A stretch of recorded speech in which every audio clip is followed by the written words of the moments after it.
good day, and welcome to another episode of Throw It Back with Sean Farrell. I am Sean Farrell. God is great all the time. All the time, God is great. And let's get right to it. So, the Orlando Magic, post Shaquille O'Neal, okay?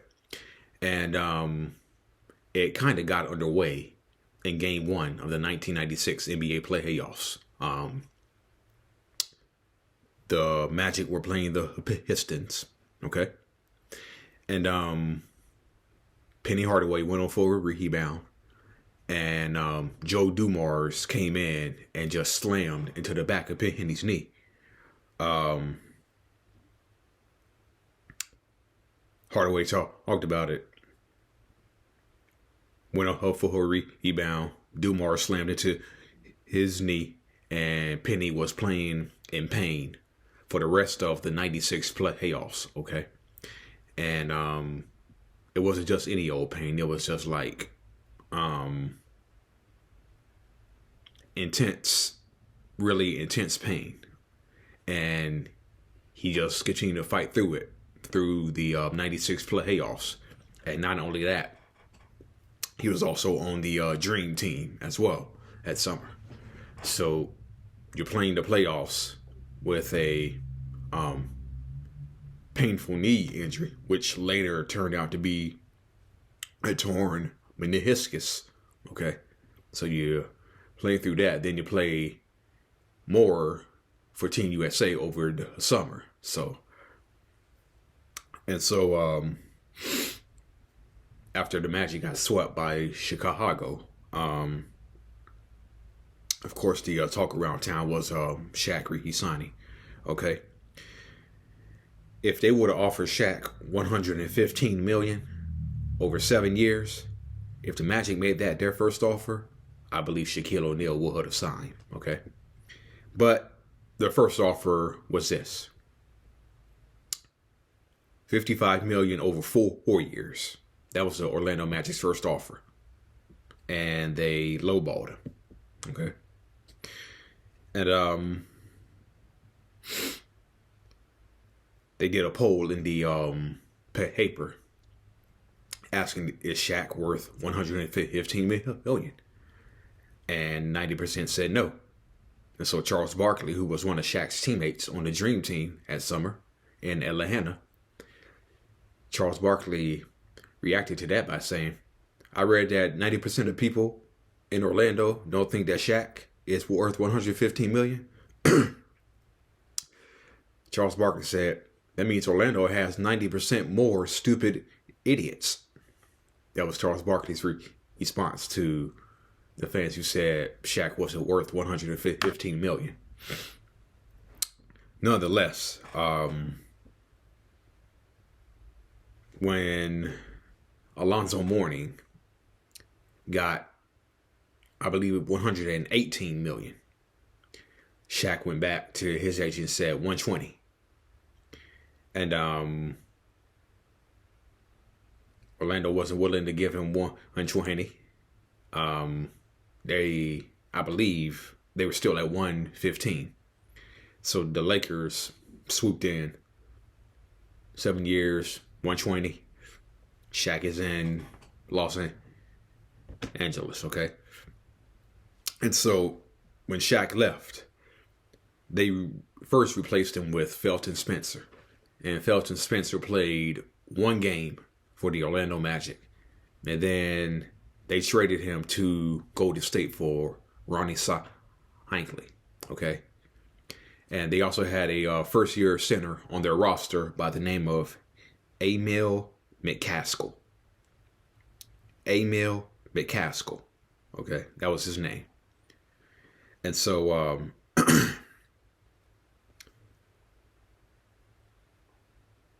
Penny Hardaway missed a month.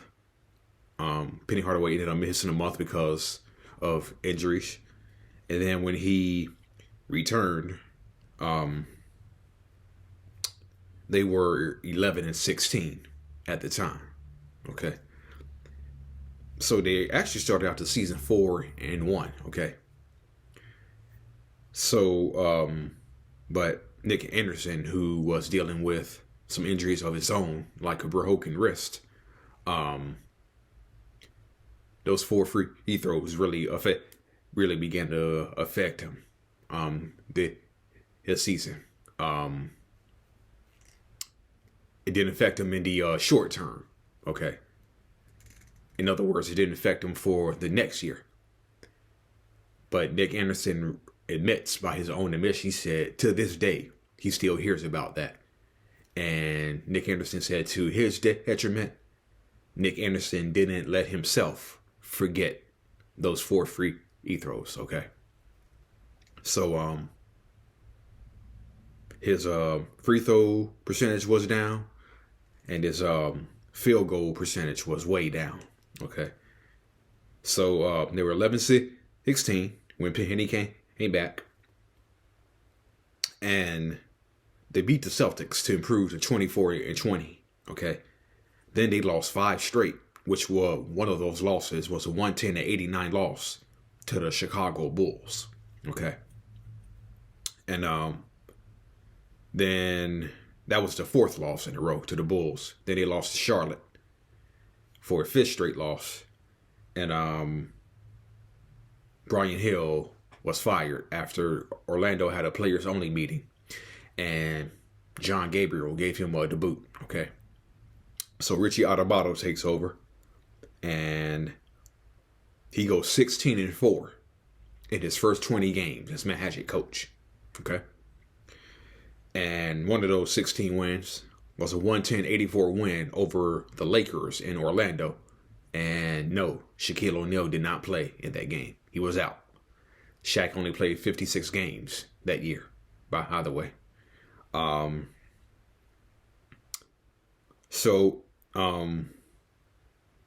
Penny Hardaway complained that Brian Hill treated the players like kids. Overall, Richie Adubato went 21-12 overall after taking over. Okay. And they played the Miami Heat in the first round, but the Magic had lost Ronnie Cycli to a foot or a ankle injury. So they lost Ronnie Cycli. Now, the person who is checking Alonzo Mourning is 37-year-old Dan Shays. Okay. So they lost the first 2 games by a wide margin in Miami. Then Penny Hardaway took over games 3 and 4. In game 3, Hardaway had 42 points, 8 rebounds, 2 assists, and 2 steals. In game 4, Hardaway had 41 points, 7 rebounds, 4 assists, 4 steals, and 3 blocks. Yeah. So, Penny Hardaway completely took over, and almost won them game 5. Almost won them game 5. But a 91-83 Miami Heat win in game 5. Before the 98 season,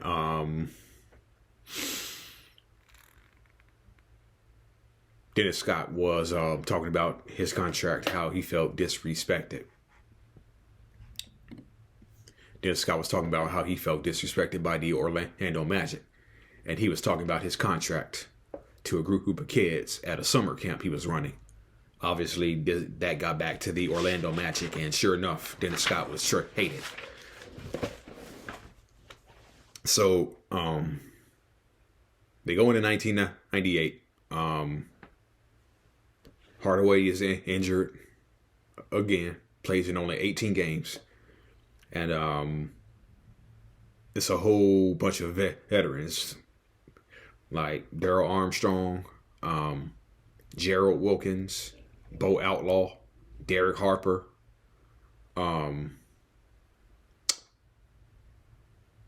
let's see, who else can I think of? Did I say Darryl Armstrong already?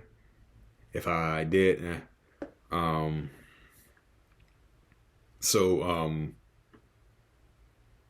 Chuck Daly went 41-41 with no superstars on their roster. He went 41-41 with no superstars on that roster. They also had Horace Grant too.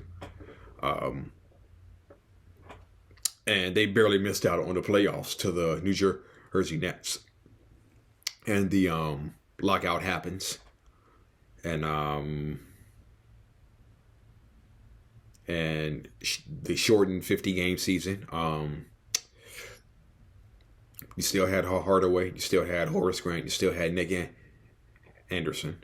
Then you have Matt Harpering, Ike Austin, Dominique and Gerald Wilkins. Bringing in reinforcements, Darrell Armstrong. The first man to win Sixth Man of the Year and the most improved player in the same season, Darrell Armstrong. Okay. And the Orlando Magic tied for the best record with the Miami Heat that year, earning them a first-round matchup with the Philadelphia 76ers, and the Sixers kicked them out 3-1 in the first round. Chuck Daly retired, and that's when the real overhaul began in the 99 offseason, when Hardaway was traded to Phoenix for Danny Manning, Pat Garrity, and 2 future number ones. Horace Grant had been traded to Seattle, and Nick Anderson was in Sacramento. Okay. He was traded to Sacramento for Tariq Abdul-Wahad. Okay. And so the 2000 Orlando Magic had no stars on that team. For first-year coach Doc Rivers, the 2000 Orlando Magic had no stars. They had guys like Darrell Armstrong, Bo Outlaw, Matt Harpering was still there. Ike Austin had been traded to. Ike Austin was with the Clippers, I believe. And so the 2000 Orlando Magic had no talent. Really had no talent. Really had no real talent, star players. But Doc Rivers led them to a 41-win season, and was named Coach of the Year. Only coach to be named Coach of the Year to not make the playoffs, because they picked the Magic to finish so poorly, and yet they did not. And so the summer of 2000 is when the Orlando Magic really retooled. They acquired Tracy McGrady from Toronto, and they bring in also trade for Grant Hill too.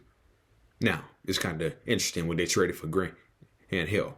Okay, they acquired Grant Hill from the Pistons, and they send Chucky Atkins to Detroit, and they send another guy to Detroit. Some guy by the name of Ben Wallace was traded to Detroit in the Grant Hill deal.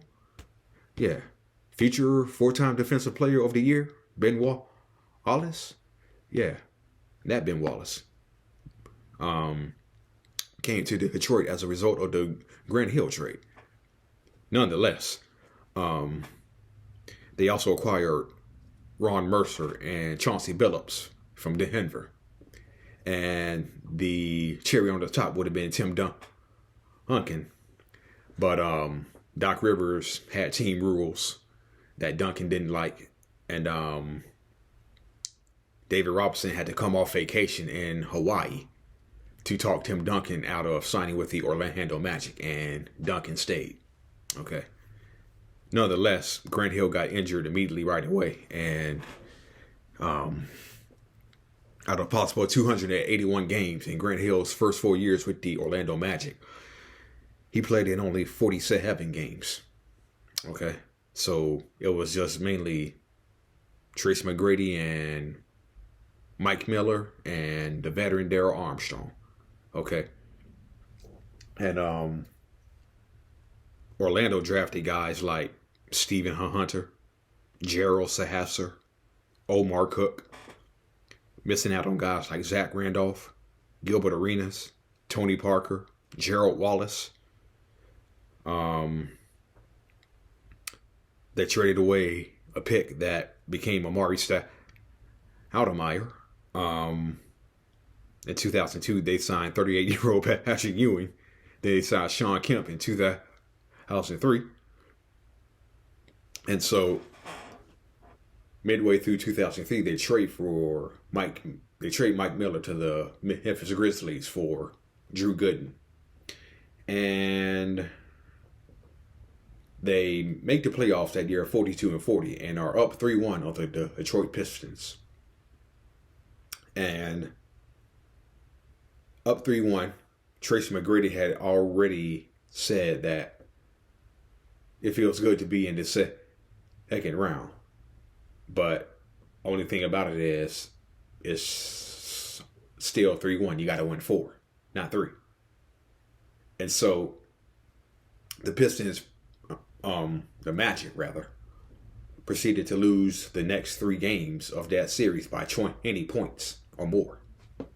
So, so 2004 comes around, and it's basically bad from the start. I remember they won their first game the Magic won the first game of the year not in Orlando, but they beat the Knicks on opening night of 2003-2004. Then they lost 10 straight. Doc Rivers was fired. John Gabriel was demoted. And that was pretty much it. Pretty much it. Of course, the drafting of Dwight Howard.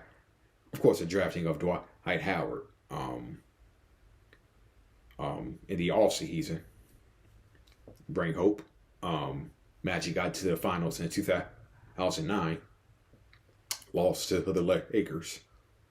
That's a team that had Dwight Howard, Hedo Turkoglu, Rashard Lewis, yeah, and the master of Panic, what's his name? Stan Van Gundy, yeah, who Shaquille O'Neal calls the master of Panic, Stan Van Gundy, yeah, but just think if the Orlando Magic had offered Shaq $115 million as the first offer rather than $55 million for 4 years. So, we'll never know. All right.